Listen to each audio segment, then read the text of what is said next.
नमस्कार, मैं मोहम्मद आसिफ और आप देख रहे हैं नेक्स्ट 9 न्यूज़। लगभग एक साल कंप्लीट होने वाले हैं, लेकिन महाराष्ट्र के सियासत का जो चक्रव्यूह है वो आम लोगों को समझ में नहीं आ पा रहा है।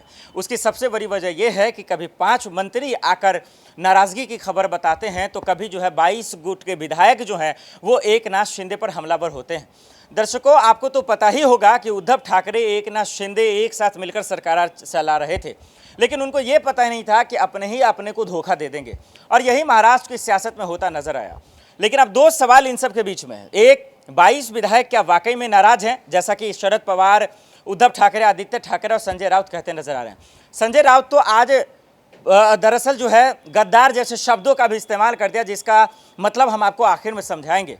लेकिन पहले ये समझिए कि एक तरफ सुप्रीम कोर्ट का फैसला आने के बावजूद 16 विधायकों के अयोग्यता पर फैसला क्यों नहीं हो पा रहा है। आखिर 16 विधायकों के अयोग्यता पर फैसला कब होगा, ये बहुत बड़ा सवाल जो सब पूछ रहा है, और मैं भी पूछना चाहता हूं। क्या चुनाव के दिन आ जाएंगे तब होगा? क्योंकि सुप्रीम कोर्ट ने साफ शब्दों में कहा कि इस फैसले को लेकर यह हमारे दायरे से बाहर है। तो फिर या तो चुनाव आयोग इसका फैसला करे, या नहीं तो फिर उसके बाद बताए कि एकनाथ शिंदे आखिर इसका फैसला कैसे करेंगे।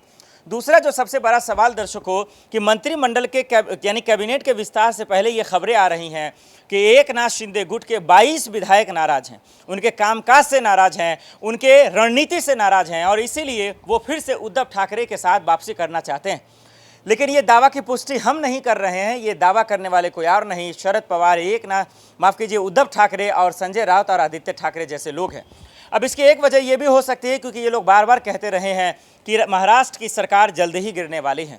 एकनाथ शिंदे का बीजेपी दरअसल इस्तेमाल कर रही है। चलिए, सियासत में दावों और आरोपों का कोई मतलब होता नहीं है, क्योंकि ये हो सकता है कि अपने फ्रस्ट्रेशन में ये तमाम चीज़ें कह रहे हो, क्योंकि हाथ से कुर्सी गई, सीएम पद गया, फिर शिवसेना यानी कि पार्टी भी चली गई और विधायक भी चले गए। कल एक एमएलसी यानी कि मनीषा ने भी उद्धव का साथ छोड़कर एकनाथ शिंदे का दामन थाम लिया।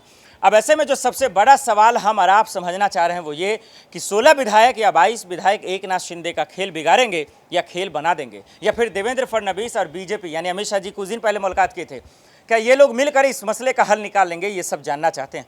दर्शकों, जो भी जुड़ी खबरें आएंगी हम आप तक जरूर पहुंचाएंगे। देश दुनिया की बड़ी खबरों के लिए देखते रहें नेक्स्ट 9 न्यूज़। नमस्कार।